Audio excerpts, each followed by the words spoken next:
द्वंद्ववाद का प्रारंभिक रूप एलिएटिक स्कूल से जुड़ा है, जहां जेनो पार्मेनिडेस के शिष्य थे। जेनो के प्रमुख विरोधाभास गति, स्थान और बहुलता के सिद्धांतों को चुनौती देते हैं। ये पार्मेनिडेस के एकत्व के दर्शन का बचाव करने के लिए रचे गए थे।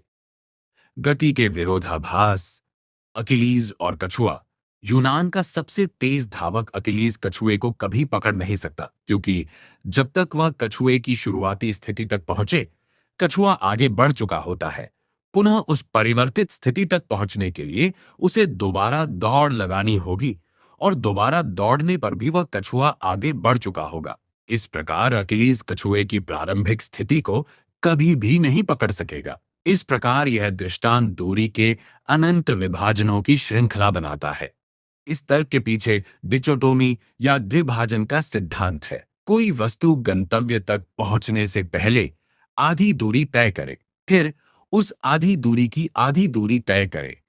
इस दूरी का भी अनंत बार विभाजन करने होगा, इसलिए यहां गति असंभव है। यह तर्क सिद्ध करता है कि अकेली जैसी तीव्र गति भी कछुए जैसी धीमी गति को कभी पार नहीं कर सकती। ये अनंत श्रेणी इन्फिनाइट सीरीज की अवधारणा पर आधारित है, जहां कोई भी दूरी अनंत छोटे छोटे खंडों में विभाजित हो सकती है। ज़ेनो के अन्य विरोधाभास अकीलीज कछुआ से भिन्न है, क्योंकि वे गति की प्रक्रिया के बजाय स्थिरता, विभाज्यता या बहुलता पर केंद्रित है।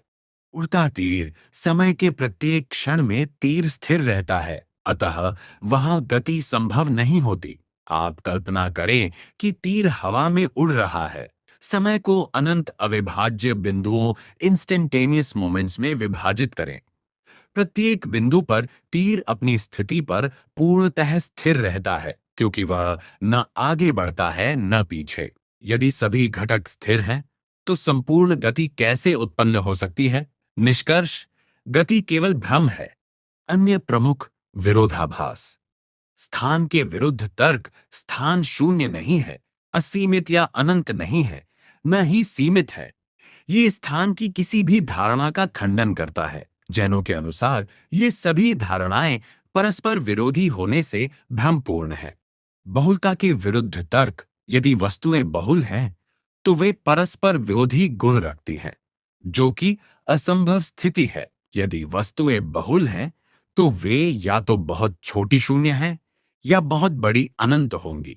ये दोनों स्थितियां असंभव है। जैनों के ये विरोधाभास द्वंद्ववाद पद्धति के उदाहरण हैं, जो आधुनिक गणित कलम तक प्रभावित करते रहे हैं। हालांकि अरस्तु और बाद के वैज्ञानिक गणितज्ञों ने जैनों के इन विरोधाभासों का खंडन कर दिया है, लेकिन जैनों के युग में ये पैराडॉक्सेस अत्यंत महत्वपूर्ण विरोधाभास थे।